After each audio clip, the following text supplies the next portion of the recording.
लग्नाची बेडी या मालिकेच्या आजच्या भागामध्ये आपण पाहणार आहोत. रत्न पारखींच्या घरी लग्नाची तयारी सुरू असते. मात्र रेश्मा रुक्मिणी आणि ऋतुजाला म्हणते की आपल्या घरामध्ये लग्न आहे असं वाटतच नाही, कारण मेहंदी नाही, संगीत नाही, त्यामुळे काही मजाच येत नाही आहे. त्यावर रुक्मिणी तिला सांगते की लग्न घरामध्ये अनेक कामं असतात, जर त्या कामांमध्ये तू सहभागी झाली तर तुला नक्की हे लग्न घर वाटेल. मात्र रेश्मा म्हणते की कामं तर होतच राहतील काकू, पण आपण सगळेजण मिळून छान डान्स करू. आणि मग त्यानंतर ती लगेच मोठ्या आवाजामध्ये गाणी लावते आणि मग सगळे मिळून डान्स करतात. राणीसुद्धा त्यांच्यामध्ये सहभागी होते. ते सर्वजण खूप आनंदी असतात. रुक्मिणी खुश होत त्यांच्याकडे बघत असते. मात्र त्याच वेळी राघव त्याच्या रूममधून बाहेर येतो आणि सगळेजण मोठ्या आवाजात गाणं लावून डान्स करत आहे हे बघून तो खूप चिडतो आणि रागातच ते गाणं बंद करतो. त्यामुळे सर्वजण घाबरतात. रुक्मिणी राघवला विचारते की तू गाणं बंद का केलं? त्यावर राघव वैतागून म्हणतो की मी तुम्हाला आधीच सांगितलं होतं की मला एवढ्या मोठ्या प्रमाणात लग्न करायचं नाही आहे, पण तरी तुम्ही माझं का ऐकलं नाही? आणि राघवचं हे बोलणं ऐकून राणी पटकन त्याच्या जवळ जाते आणि त्याला समजवण्याचा प्रयत्न करते. ती राघवला विचारते की काय झालं, तुला सिंधूची आठवण येत आहे का? आणि त्यावर राघव पटकन हो म्हणून जातो. मात्र त्यानंतर तो म्हणतो की नाही, तसं काही नाही आहे. तर राणी म्हणते की राघव, तू माझ्यासोबत हवं ते शेअर करू शकतो, कारण सगळ्यात आधी मी तुझी मैत्रीण आहे आणि तुला सिंधूची आठवण येणं साहजिक आहे, त्यामुळे तू प्लीज गिल्टी वाटून घेऊ नको. मात्र राघव तिची माफी मागत म्हणतो की सॉरी मधू, मला असं बोलायचं नव्हतं. तर राणी म्हणते की काही हरकत नाही, पण तू चिडचिड करू नको. आणि त्यानंतर ते राघवला सांगते की मामींनी आपल्या लग्नाची पत्रिका छापली आहे आणि पहिली पत्रिका देवासमोर ठेवली आहे. तू प्लीज एकदा ती पत्रिका बघून घे. आणि त्यामुळे नाईलाजाने राघव ती पत्रिका बघायला तयार होतो. तर दुसरीकडे सावीच्या नावाने एक पत्रिका आलेली असते. ती पत्रिका ती सिंधूला दाखवते. सावीला पत्रिका नक्की कोणी पाठवली असेल असा प्रश्न सिंधूला पडतो. आणि त्यानंतर त्या दोघीजणी त्या पत्रिकेचं बॉक्स ओपन करतात. मात्र सिंधू ती पत्रिका बघणार इतक्यात तिला विनायकचा व्हिडिओ कॉल येतो. विनायक या दोघींना विचारतो की तुम्हाला पत्रिका मिळाली का? आणि त्यामुळे सिंधूच्या आणि सावीच्या लक्षात येतं की ती पत्रिका विनायकने पाठवली आहे. सावी त्याला विचारते की कोणाचं लग्न आहे? त्यावर विनायक त्यांना सांगतो की तुम्हाला माहिती आहे ना, मला आई नाही आहे, त्यामुळे बाबा माझ्यासाठी नवीन आई घेऊन येत आहेत. आणि ते ऐकून सावी खूपच खुश होते. तर विनायक सिंधूला म्हणतो की डॉक्टर काकू, बाबांच्या लग्नाच्या दिवशी तुम्ही माझ्यासोबत असावं अशी माझी इच्छा आहे, त्यामुळे तुम्ही प्लीज लग्नाला या. मात्र सिंधू त्याला सांगते की इकडची सगळी कामं सोडून मला लग्नासाठी येणं शक्य होणार नाही. आणि ते ऐकून विनायक आणि सावी नाराज होतात. ते दोघेही सिंधूला समजवण्याचा खूप प्रयत्न करतात. तर सिंधू त्यांना सांगते की आपण एक काम करू, लग्नाच्या वेळी तू आम्हाला व्हिडिओ कॉल कर, म्हणजे आम्ही दोघीही तुझ्यासोबत असू. आणि त्यावर नाईलाजाने सिंधू आणि विनायक हो म्हणतात. मात्र त्यानंतर सावी सिंधूला म्हणते की बघ आई, विनूचे बाबा त्याच्यासाठी आई घेऊन येत आहेत, मग तू माझ्यासाठी बाबा का नाही आणते? आणि सावीचा हा प्रश्न ऐकून सिंधू तिच्यावर खूप चिडते. ती सावीला गप्प बसायला सांगते. मात्र सावी तिचं काही ऐकतच नाही. ती म्हणते की आई, तूच मला सांगितलं आहे ना की माझे बाबा स्टार झाले नाहीत, मग तू त्यांना माझ्यासाठी का घेऊन येत नाही आहे? आणि सावीचं हे बोलणं ऐकून सिंधू अजून चिडते आणि ती रागातच तेथून निघून जाते. तर सावी सिंधूला आवाज देत थांबवण्याचा प्रयत्न करत असते, परंतु सिंधू तिचं काही ऐकत नाही.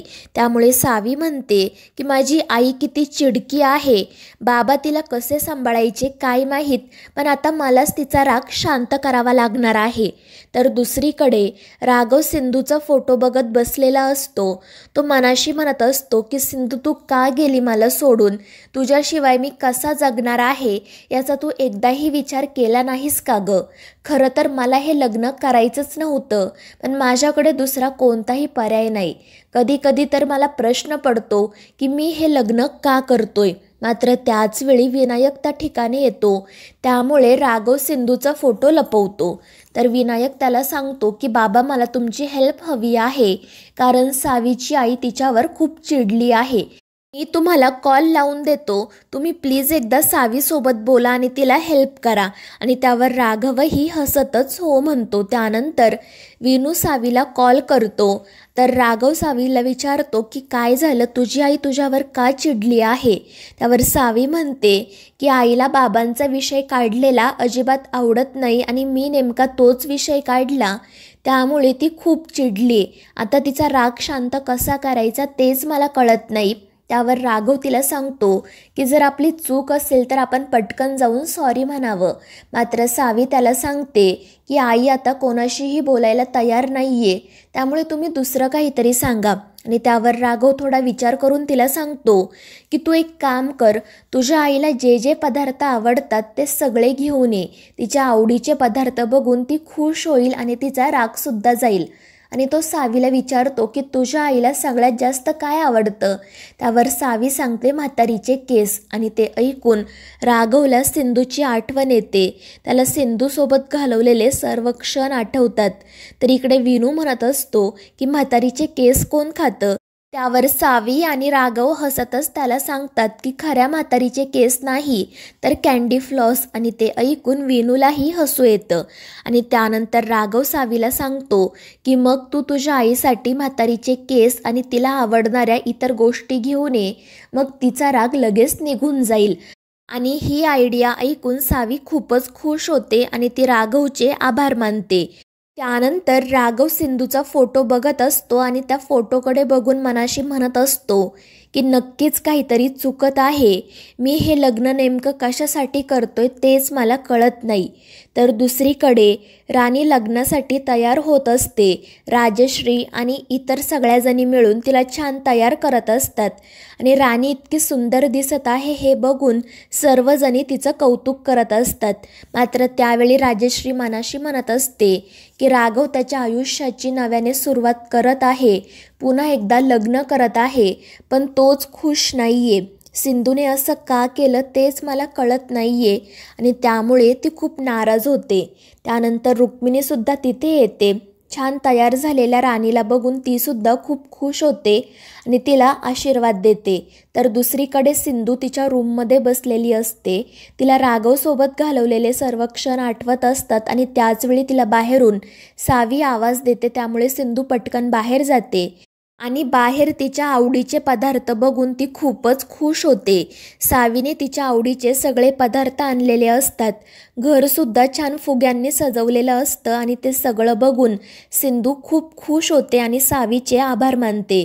त्यानंतर त्या दोघीही कान पकडून एकमेकींची माफी मागतात. त्याचवेळी मंगेश तिथे येतो.